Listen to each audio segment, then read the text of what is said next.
Hello everyone and welcome back to the Future Talks conducted by Prayaana Labs. My name is Chelsea Sunil and I'll be your host for the day. I'm going to begin with an introduction to Prayaana. Prayaana is a unique employability, entrepreneurship and innovation ecosystem for women. Prayaana Labs give wholesome career support services, right from career counseling, training, mentoring, and recruitment services, all coming under one umbrella. So be sure to check us out at www.prayaana.org. And in case you like what you see, feel free to join us by registering at prayana.in or by downloading the Prayaana app. Now, this is basically a community hub. It's a place where women of similar interests can come together, share their queries, their ideas, and explore opportunities. The idea behind this platform was to provide an area where women can come together and share their thoughts despite their geographical locations and boundaries. Now, we do plan on launching these platforms in your respective locations so that you guys can come together and start events and even go on ventures together.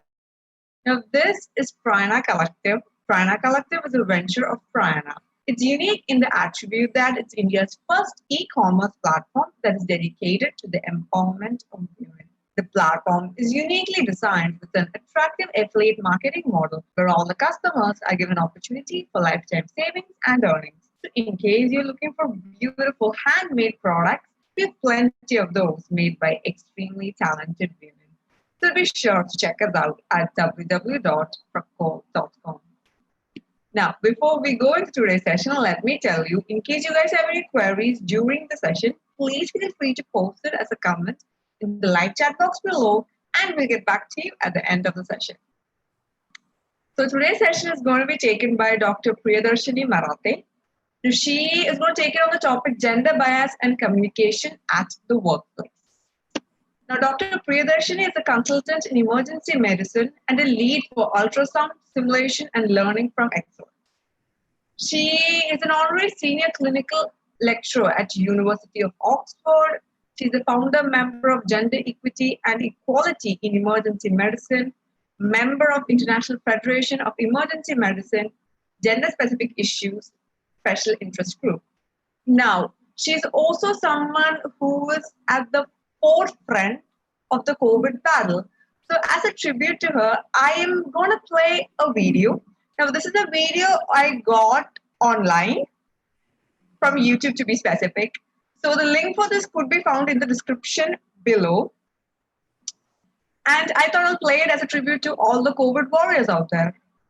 So, just wait for a sec and as I download the video.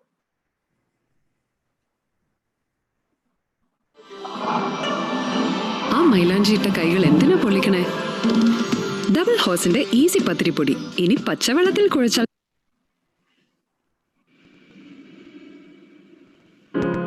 You're broken down and tired of living life on a merry-go-round, and you can't find a fighter, but I see it in you, so we gon' walk it out. Move mountains, we gon' walk it out and move mountains. And I'll rise like the day. I'll rise up, I'll rise unafraid. I'll rise up, and I'll do it 1,000 times again. And I'll rise up, I'll like the waves. I'll rise up, in spite of the ache. I'll rise up, and I'll do it 1,000 times again. You,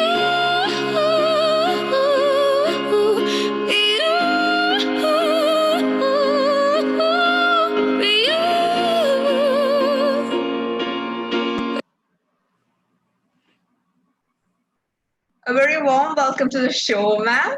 And we are super excited to hear what we have to say. And thank you so much for all the effort you've been putting for us in the forefront. So over to you, ma'am. Shall I share my screen? Yeah, ma'am. Sure. Go ahead.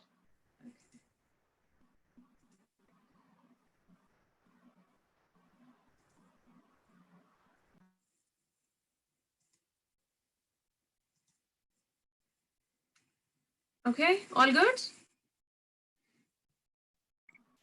Yep. Yeah, okay, great. Good evening, everyone. Thank you for having me join your Friday evening. I hope we can have some interesting discussion this evening about gender bias and communication at the workplace. I have a particular interest in exploring and advancing gender equity and equality at work. Most of my projects have been related to my specialty of emergency medicine, but I would suspect most of the principles and ideas would apply to other work areas as well.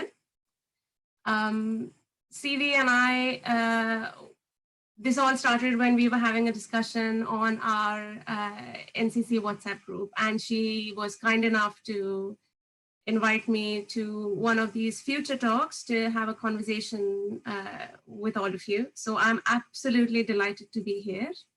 And I would just like to thank Chelsea for playing the video at the beginning.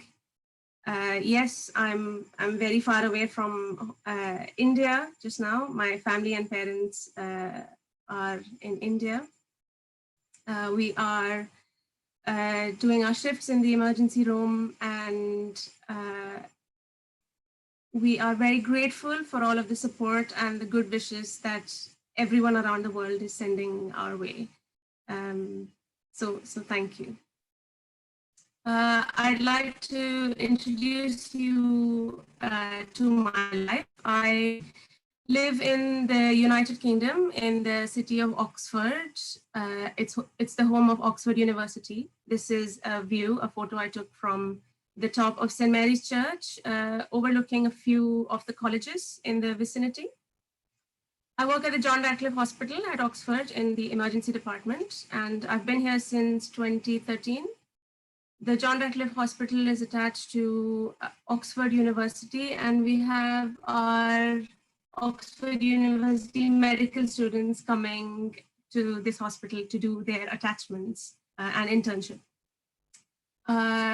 We are having a rebuild of our department at this point, but this is a picture of a few members of my team here at Oxford, and we took this last winter. Our team here consists of a lot, of nurses, physician assistants, research team, pharmacists, our administration team, housekeeping staff, and doctors. I'll try and focus on two aspects today. One would be the gender biases that we see at work, and the other is how to have a non-gendered or genderless use of language while communicating at our workplace. I will try and keep this a very short presentation because I am looking forward to a conversation with all of you later on. I'd like to say that I am a perpetual student, and everything that I'm going to say today is from studies, my personal study and reading from about this topic and subject for the last decade or so. And I wouldn't presume to know the breadth and the depth of everything that has to do with gender or communication. But these are just some of the ideas that I have collected over time, and I find them quite useful. They have influenced me quite a bit in my personal interaction with society. I have a special interest in understanding how the human mind works. So this is a little bit from my journey of understanding it. We look at bias. From the minute we're born, all humans are bombarded with a barrage of information from the world around us. Scientists in cognitive psychology might argue that this process begins even before our birth. Our brains are flooded with light, sound, movement, hormones that shape the way we think, act, and feel. For the technophiles amongst us, one might think of a baby's brain filled with apps, much like the phone, each one equipped with its own AI, which learns, adapts, accepts, and then responds according to information that is fed into it. Our AI learns over time and remembers our likes, and dislikes, memories, good and bad, our connections. My iPhone now recognizes my voice, types for me, remembers which pages I've visited recently. The AI in it also suggests and creates shortcuts for me so that I can get to the information I'm looking for very quickly. Much like a phone or a computer, our brains develop rules, or in psychology terms, heuristics, which we base our responses, actions upon. Over time, under the influence of our family, friends, colleagues, the print and visual media, and all of our own personal experience of the world around us, we create many, many such rules. We are all cognitive misers, and we like to take shortcuts making everyday decisions. After a rule has worked well for us in our everyday interactions, it becomes part of our processing system. It goes into the background, and we no longer need to remain conscious of this rule. I'll let you look at this picture I found on Pinterest for a couple of seconds. These are some of the rules that are commonly believed. To be able to function in our everyday lives, we must see these stereotypes, heuristics, or we would be paralyzed with indecision. A widely held but fixed and oversimplified image or idea of a particular type of person or thing is a stereotype. When we attach our prejudice to this stereotype, it can then result in bias. So we tend to favor or not favor a particular person, idea, or thing, even a group of people based on our bias. So by corollary, you are not alone. Every single human on this planet learns, thinks, and functions daily for every single human interaction using these rules. We have stereotypes, and we are all biased. So much so that psychologists have designed this bias codex. There are hundreds of biases that we all use, and when faced with decision-making under time pressure, we all fall prey to these. And at almost every time, we don't have to think twice about why. These are unconscious biases. Today, we'll be talking about gender bias, and I'd like to invite people of all genders into this conversation, because I don't think that this is just a women's issue. I am not, I don't want to exclude any particular gender here, because we won't truly achieve gender equity or equality if we just think that it's a women's issue.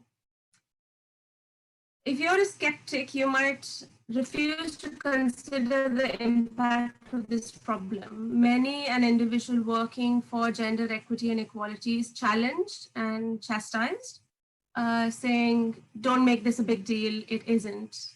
The old saying comes to mind, there is no smoke without fire. One doesn't need to be an expert in the field. Common sense and even laws across the planet uphold the premise that it's not the intent of a person, it is the impact of the bias that is considered, even when it comes to gender bias or sexual harassment. To tell you a little bit about why this is important, our world is a gendered world. Gender is one of the most important constructs of our psychology. Like time, space, energy, it underpins our understanding and our interaction with the world.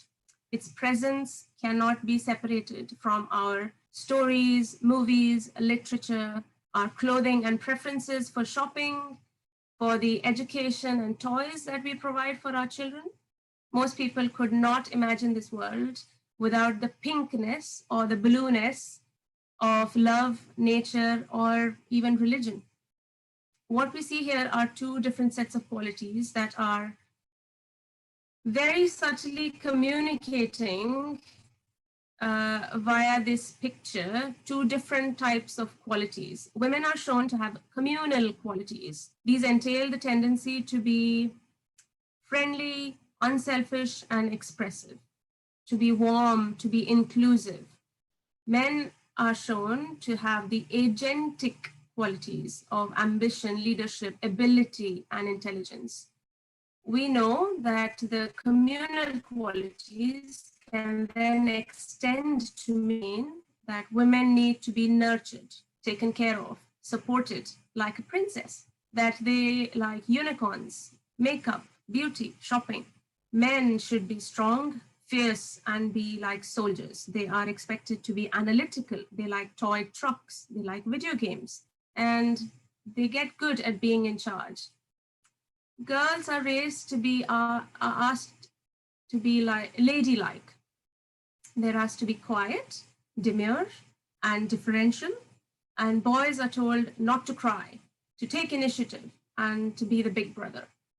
Of the earliest things human babies learn is that they need to be social, and their survival depends on being part of the social world. They are trained to conform to the social world and its parameters. Nobody wants anyone to rock the boat. Human babies very quickly perceive these gender differences and the gender bias in language as being normal, as being normative. And then they enact the gender discrimination by simply following these communication rules.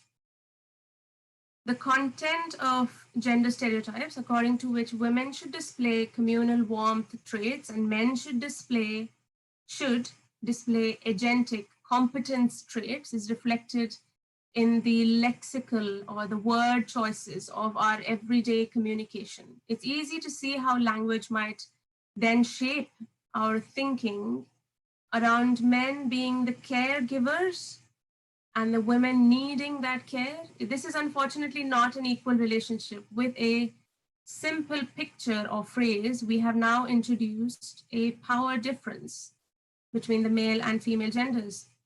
Language subtly reproduces societal asymmetry of this status and power. We then refer to these masculine and feminine traits to describe, project, and expect the correct behavior. For example, be a man. Who wears the pants around here? Do you have the balls to do this? And throws like a girl. Don't be a pussy. The idea that men and women differ fundamentally in the way they use language to communicate is a myth in everyday sense. A widespread, but it's a false belief. But it's also myth in the sense of being a story that people tell in order to explain who they are and where they come from and why they live as the way they do. Whether or not they are true in any historical or scientific sense, such stories have consequences in the real world. They shape our beliefs and so influence our actions. The myth of Mars and Venus is no exception to that rule. Common misconceptions then crop up. For example, men's goals in using language, the reason men use language is about getting things done, whereas women tend to be about making connections to other people. Men talk more about things and facts, toy trucks and analytics, whereas women talk more about people, relationships, feelings. Men's way of using language is competitive, reflecting their general interest in acquiring and maintaining status. Women's use of language is cooperative, reflecting their preference for equality and harmony. These are all myths. It is easy to see how this might extend to the choice of profession, projects being assigned, positions being offered, and lead to a gender pay gap. As an example, I'd like you all to close your eyes and for a second, imagine the image that comes to your mind when I say the word boss and when I say the word secretary. When it comes to gender equity and equality, we can approach this problem in two ways. One is to improve the qualities, mannerisms, and participation of women at the workplace. And the second is to try and look at solutions that will improve equity and equality by looking at the system in which individuals work. It can be argued that placing responsibility of bringing equality and equity of work on a particular gender is like asking the victim to solve the problem. If we look at the problem of sexism and place it at the same level as racism or poverty or violence or education, then it becomes apparent that we cannot ask a cash poor person to support the nation's economy or look down upon a child for failing to have basic education or blame the victim of a sexual violence for the crime itself. It would be ineffective and even inappropriate to expect change only from a particular gender to fix this issue. It is clear that there is inequality and inequity at the moment. Men on average have it better off. Again, this is a generalization and it may not be true in every single case. So many of the examples we might discuss today could point towards the women's side needing a little bit of a boost, but I assure you that in the grand scheme of things, men are facing injustice too. We're going to go through 5 of the most common biases we might encounter at workplace. Remember, even though we hold our biases in our cognition, our thought, our thinking process, this might lead to or be affected by one's emotions. Sometimes it is difficult to change behavior because a person may have strong emotional needs or an emotional response to that bias, and they don't want to let go of that bias. Biased behavior, so a certain action that you take, and it gives you favorable results. So for example, you are biased towards men or women for doing a particular kind of job. When that particular gendered person succeeds at that job, it then consolidates your cognitive bias. And it makes you think, yes, I was right to assume that this particular gender is better at doing a particular job. So there is a complex relationship between what you think, how you feel, and what actions you might take.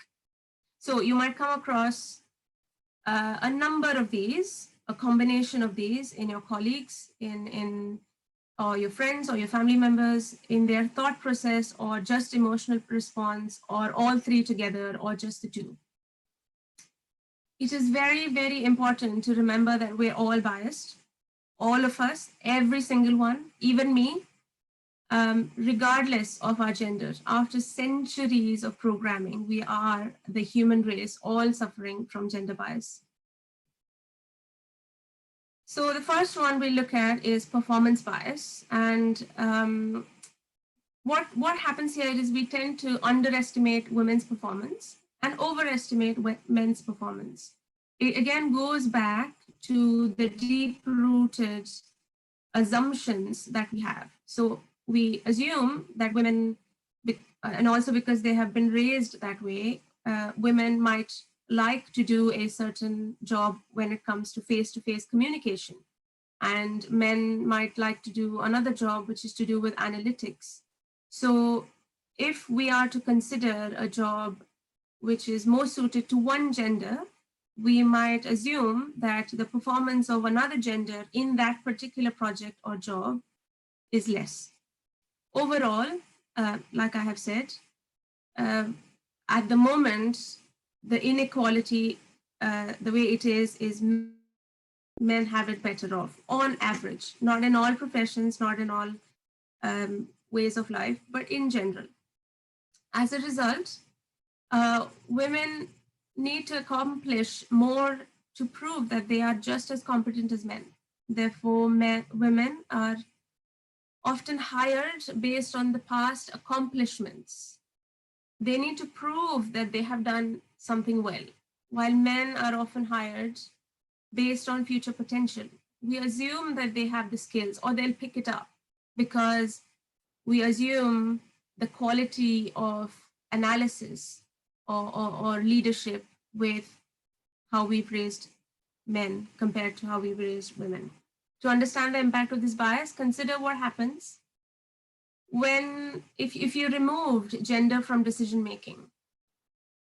Many studies have been done where if you change the name on a resume from a man's name to a woman's name, or vice versa, the odds of getting hired or not getting hired actually change. In another, when the major orchestras decided to do blind auditions, so they could not see the gender of the musician, they ended up hiring musicians equally, men and women. But when you, this did not happen when the auditions were not blind. Performance bias often leads to missed opportunities and lower performance ratings for women. And both can have a huge impact on career progression. This bias is even more pronounced when review criteria are not clearly defined or specified, and then it leaves room for the people who are actually taking the interview or appraising someone's job to rely on their gut feelings or their inherent biases.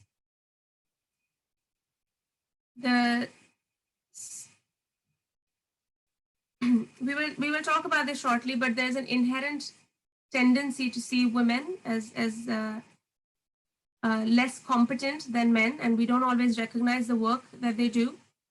Even when women and men work on the same task, women often get less credit and more blame for failure. We also fall into the trap of thinking women's contributions are less valuable, and this often plays out in meetings when women are more likely to be interrupted. They are more likely to be talked over. We predict their success less, so we don't say, oh, I know she will get the job done. Many studies have been done, and they have shown that men interrupt women more often than women do. It is actually required for us to make women speak during meetings or ask them specifically, can you tell me what your thoughts are? Given that women are more often blamed for failure and tend to wield less influence, they are prone to greater self-doubt. The bias women experience can be so pervasive that they underestimate their own performance. Women often predict that they will do worse than they'll actually do, while men predict that they will do better. In some cases, women are also less likely to think that they're ready for a promotion or new job. It is very common to think, and it is very common even in practice, that men will apply for a job when they have 60% of the expected job criteria, while women will wait to get 100, 110, 120% of the job criteria before they think they're eligible for the job. Of course, women don't lack a confidence gene. Given that we hold women to higher standards, they might rightfully feel that they have to hit a higher bar. Likability bias is again rooted in our age-old expectations from gender. So I'd like you to remember the communal and the agentic traits or qualities that we talked about. We expect men to be assertive. So when they lead, it feels natural. We expect women to be kind and communal. So when they assert themselves, most people get a cognitive dissonance. They do not, what they're saying doesn't fit with what they know. So we tend to like them less because they are not conforming to a certain behavior we expect from them. Likability bias is also known as likability penalty, and it often surfaces in how we describe women. Women are more likely to be described as just too aggressive or bossy, words that are rarely used to describe men in the workplace. You may have even caught yourself having a negative response to a woman who has strong leadership style or who speaks in a direct, assertive manner. This is likability bias at work. And being liked matters. Who you like, who are you more likely to support and promote? The man with higher marks across the board, or a woman who has equally high marks but not liked as well? To make things more complicated, women also pay a penalty for being agreeable and nice, which can make people think that they're less competent. This double bind makes the workplace challenging for women. They need to assert themselves to be seen as effective, but when they do assert themselves, they are often less liked. Men don't often walk this tightrope. Parental bias is one of the strongest biases that humans have. Motherhood triggers false assumptions that women are less committed to their careers and even less competent. We incorrectly assume that mothers are not likely to be attracted to an exciting new project because they have children to care for. As a result, mothers are often given fewer opportunities and held to higher standards than fathers. We fall into the trap of thinking that mothers are not as interested in their jobs. So we assume that they don't want a challenging assignment or to go on a big work trip. And because we think they're less committed, we're more likely to penalize them for making small mistakes or oversights. When hiring managers know that a woman is involved in parent-teacher conferences or parent-teacher associations, it is very likely that she will not be hired. And if she was hired, she would be given a less salary because it's assumed that, oh, there are children at home, they might not be as much productiveness from this particular individual. Men can face pushback for having kids too. So fathers who take time off for family reasons receive lower performance ratings and experience steeper reductions in their future earnings than mothers do. I mean, we are so engulfed in our biases that we sometimes who is to say that fathers should not have half of their time or all of their time taking care of their children? It might be their life's purpose to be a parent, but we don't allow them that space and expect them that they have to be productive, assertive at work. This comes across when we use the term working woman. Have you ever called a man a working man or a working dad? But yes, we always say, I'm a working mother. Affinity bias is what it sounds like. We gravitate towards people that are like ourselves in appearance, in beliefs, in background, and we may avoid or even dislike people who are different from us. Because of affinity bias, we often gravitate towards people who remind ourselves of who we were. So at the moment, we can safely assume that most of the leadership positions are held by men. So because of our affinity bias, these men would like would see the same qualities in their proteges. They would pick other men who look like them, talk like them, same language, same geographical background to succeed after them. Affinity bias plays out in several ways in the workplace. Mentors say that they are more attracted to a certain type of protege.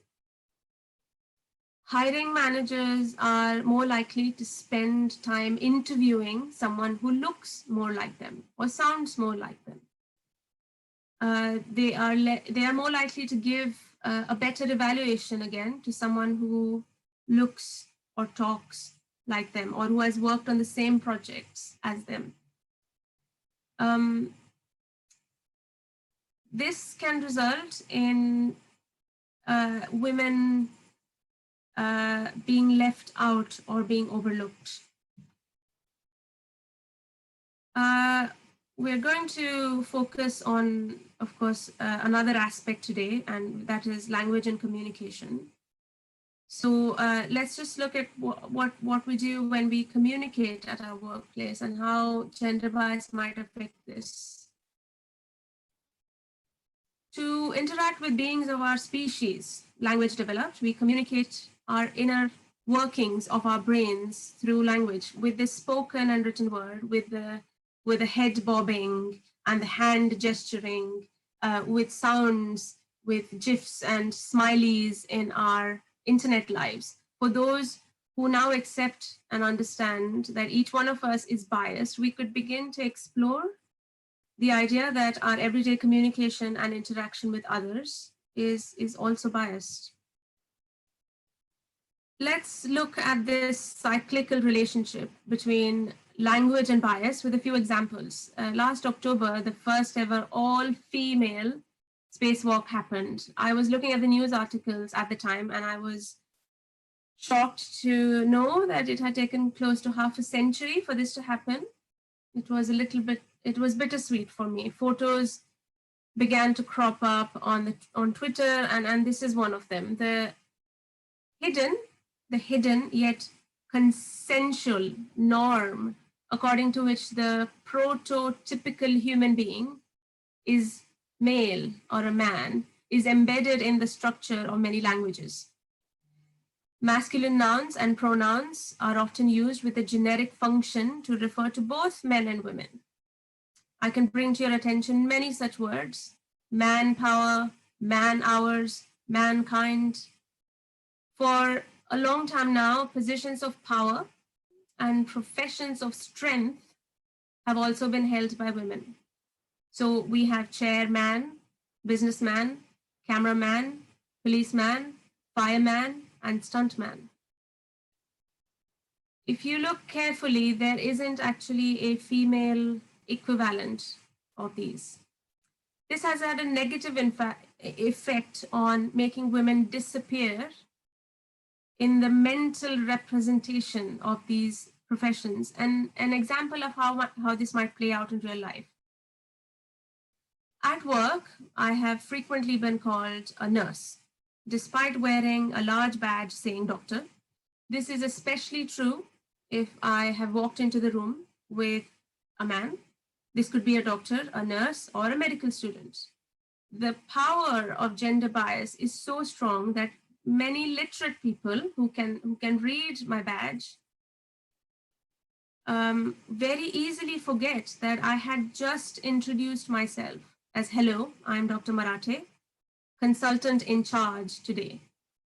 Many patients would say, referring to the male, for example, medical student who is shadowing me for the shift, the doctor said he would bring my medicine. Or say to me, nurse, would you please get me a cup of tea? The work around this problem sometimes then is to refer to the other gender as a female doctor, a female leader, a female scientist, a female astronaut. But this doesn't seem to solve the problem. The emphasis on adding the gender female before a particular profession hints at this being an anomaly, like it's a once in a blue moon occurrence. It's not usual. So gendered language is commonly understood as language that has a bias towards a particular sex or gender. I'm going to invite you now to examine your own vocabulary, your own lexicon, your speech and your writing.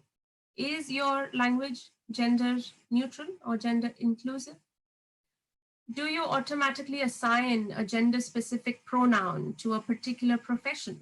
For example, a leader should listen to his subordinates, or a leader would lead his a teacher would lead his students by example, or your hairdresser has done a wonderful job. Can I have her number? Or this was a great meeting. I'll get in touch with your secretary for a follow-up. What's her number? Why not use a gender neutral pronoun like they or them? Use of language that has a bias towards one of the sexes, usually male, for gender neutral concepts is another area to think about. That's why we nowadays tend to have gender neutral terms for professions. So it's better to say police officer or firefighter or chairperson. Another less obvious instance is the use of words that were once equivalents, but over time, over the use of centuries, this has changed because of the power difference that we talked about before, the caregiver and the care needer. And what it has done to change equivalence or opposites when it comes to gender. For example, compare in your mind what it means when you call someone a bachelor and what you think of when you hear the word spinster, or think of the word master and think of the word mistress. You can see that the female word has been rendered less prestigious, or it has developed sexual connotations. One more example is the tendency of the male version to come first when we are using binomials or we are addressing the audience, such as men and women, brothers and sisters, boys and girls, Mr. and Mrs. Many words that incorporate the word man, such as man-made, mankind, manpower, have perfectly acceptable gender-neutral alternatives. For example, artificial or synthetic, humankind, workforce. So in making simple changes to everyday interactions, we can make our language more inclusive. It's true that some people may consider finding an alternative for mankind, which is now now such a common word in our language that we don't stop to think twice about what it actually means. And some people might challenge me or challenge and say that this is too much. This is, being the political correctness gone crazy. But words like this still exclude women or make them invisible. They tend to demean the contribution that almost half of this world's population is making to society. In the end, it's a question of awareness. If we are aware that our expressions, our words that we use on a daily basis in our language could cause offense because they tend to demean women or their contributions, then we can try to avoid these sorts of words. People's attitudes will be more respectful, and we might be able to create a more tolerant and equal society. People might argue again that, just eliminating generic masculine pronouns does nothing to secure gender equality in or reduce the gender pay gap. No, it doesn't. That's not why we do this. We are removing masculine pronouns from our vocabulary just to remove masculine pronouns. nothing else. I think we owe it to half of the world's population, women, our mothers, sisters, friends, daughters, to actively think about the language we use and choose our words carefully. It is our duty as teachers and leaders to teach this aspect to our children, to our colleagues. By choosing terms at different levels of abstraction, people can affect the attributions of the receiver in a way that is consistent with their stereotypical beliefs. So abstracting somebody's virtues or values or contributions can be used to very subtly represent women in a less favorable way, and thus to enact gender discrimination without actually meaning to.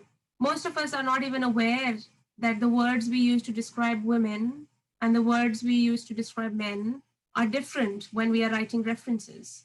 I might suggest you, I do this too. After I've written down a reference, or after I've written down an article, or after I've written down a talk, for example, I look into my write-up and ask, have I used the word man or woman or men as a generic term? Have I mentioned somebody's gender when it's not really necessary to do so? For example, when I'm referring to a team, or when I am introducing people on the stage, do I tend to say Dr. Man or Professor Man and just Priya on the stage? Do you provide the same kinds of information and description when writing about people's contributions? Perhaps the best test for gender inclusive language is to imagine a diverse group of people reading your paper. Would each reader feel respected? That's an important thing to do, I think. Okay, this was a controversy. This was something that comes up all the time, and I thought I should address this in my talk. So in 2006, a popular science book called The Female Brain, again, emphasis on female, claimed that women on average utter 20,000 words a day compared to men who say only 7,000. This is what we call sound bite science. It confirmed the popular belief and the stereotype that women are not only the more talkative gender, but 3 times as much. When the book came out, one of the professors of linguistic psychology, Mark Lieberman, he looked at the footnotes and looked at the references that this author had given. And after going through all of the references, found that there was actually no basis to what this author had written.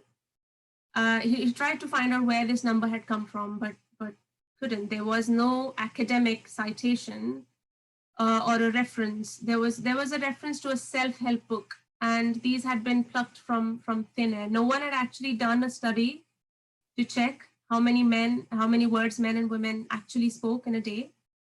And when he challenged the author, she decided to retract the statement, but it was already too late because the book had become very popular and it had been taken up by the media, and it had already gone into the psyche of most of the world's population as being fact. So this is how pop science books, myths, tend to acquire the status of facts, because, oh, I read this in this big newspaper, or this hugely successful chat show host said it, or my favorite is scientific studies have shown. It is not hard to see how the tendencies might lead readers of the Mars and Venus type of books to recognize the generalizations about the way men and women use language, provided those generalizations fit with their already familiar stereotypes. It is easier to accept new data if it aligns with our already well thought out belief system. Remember, we are cognitive misers.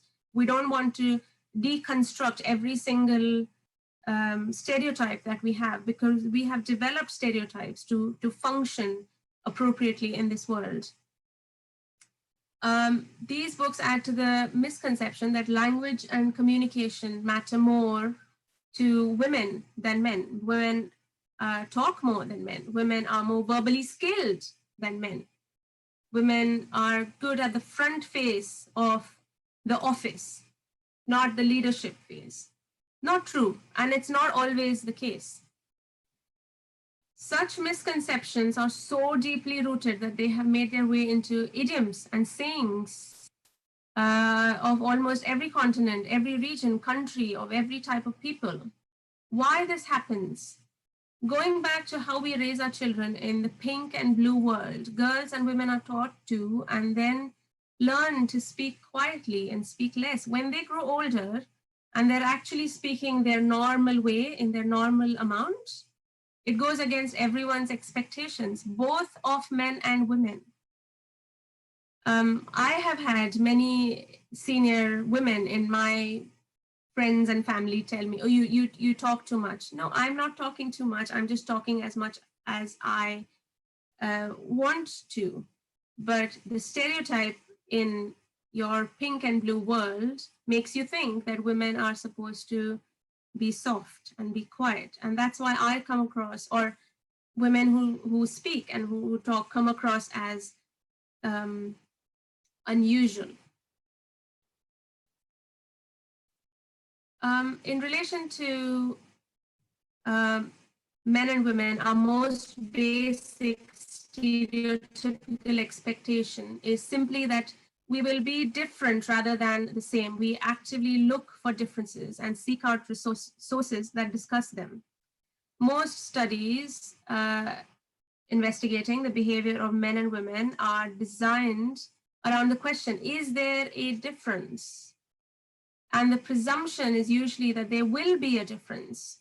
If a study finds a significant difference, then it is more likely to get published and is considered a positive finding. A study that finds no significant difference is less likely to be published.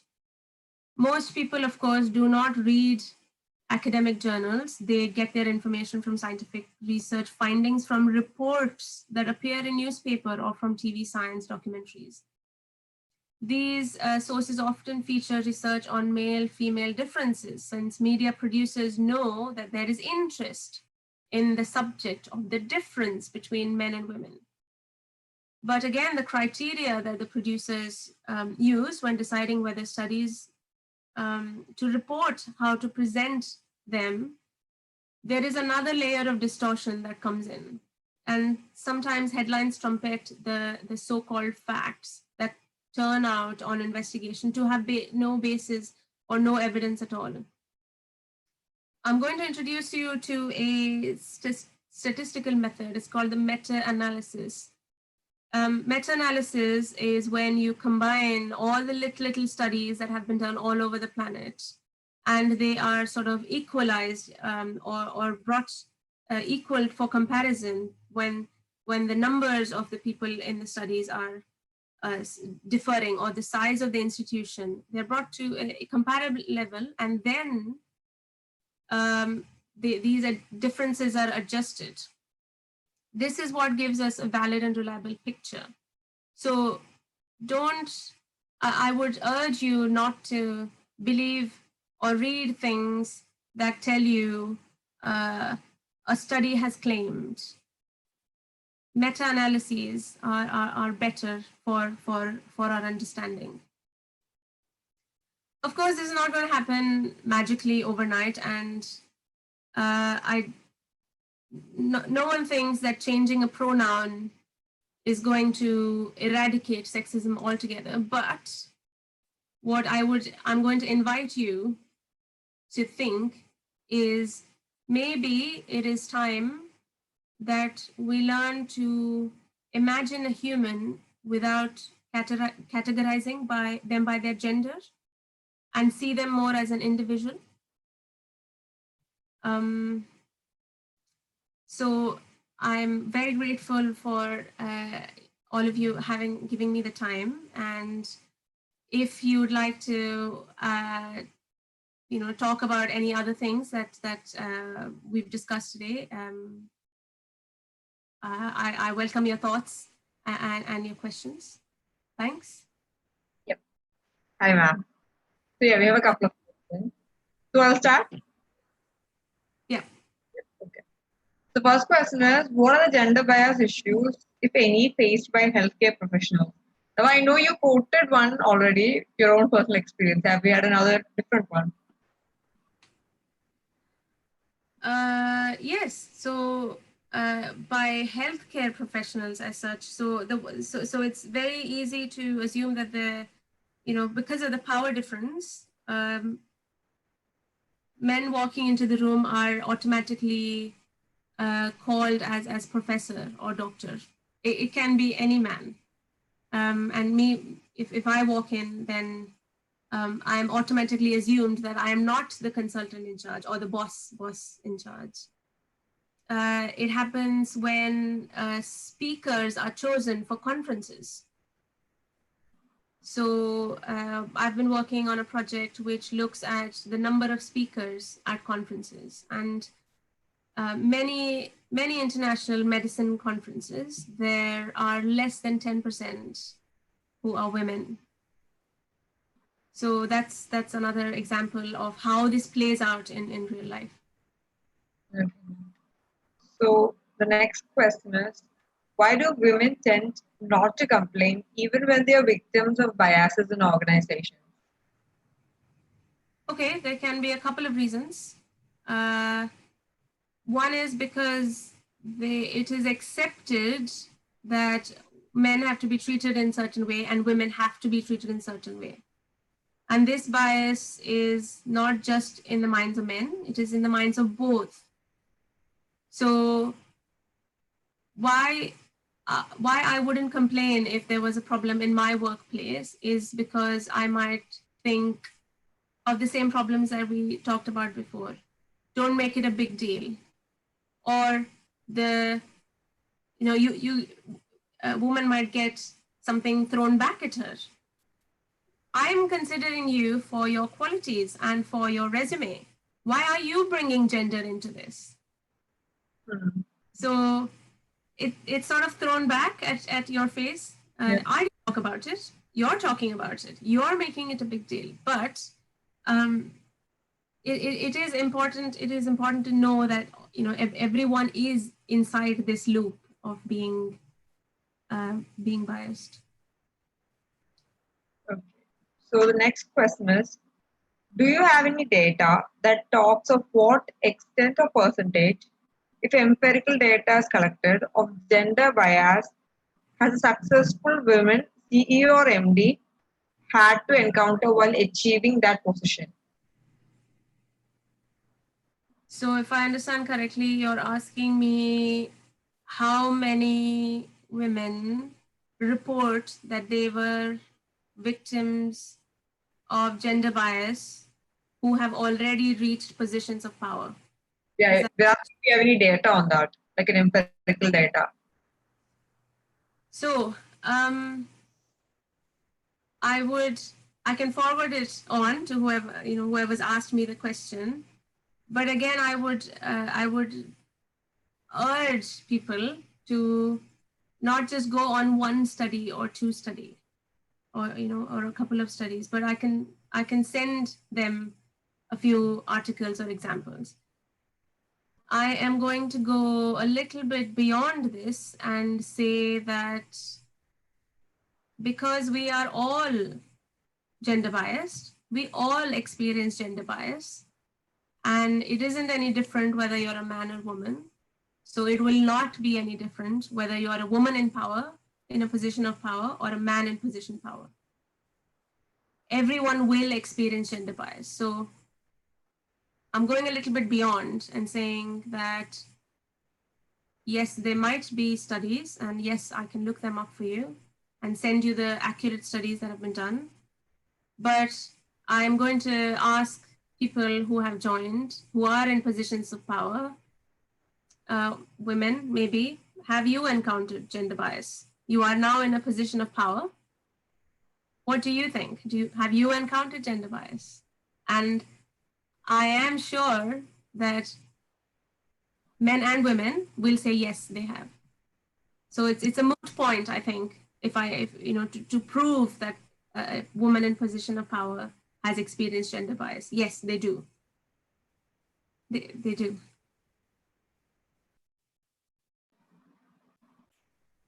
Okay. So that was the last of our questions.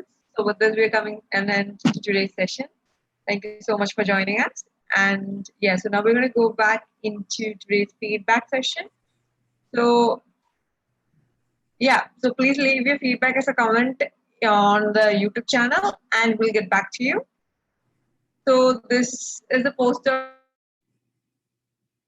tomorrow session. So we have 2 sessions as usual on Saturday. The first session is going to be from 11 to 12 p.m.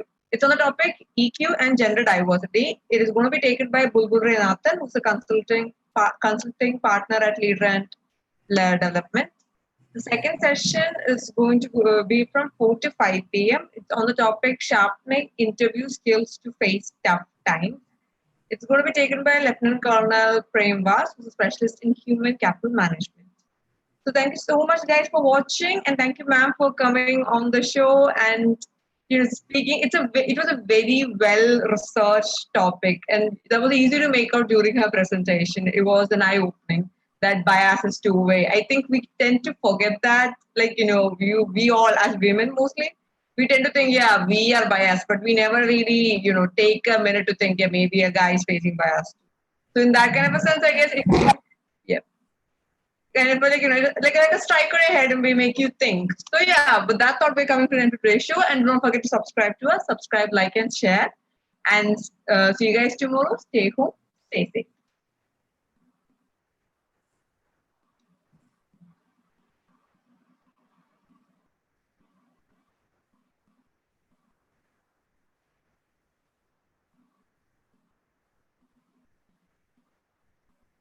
Done? I'm guessing so. Yeah. Okay.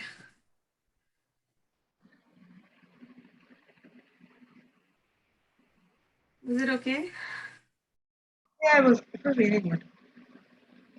Okay. I skipped over one slide in the end. You did? Yeah.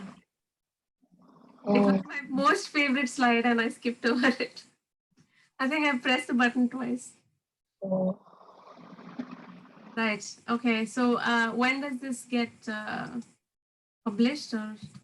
It's on right now. If you could go to YouTube. It's on right now? Oh my gosh, she hasn't actually turned off the cam.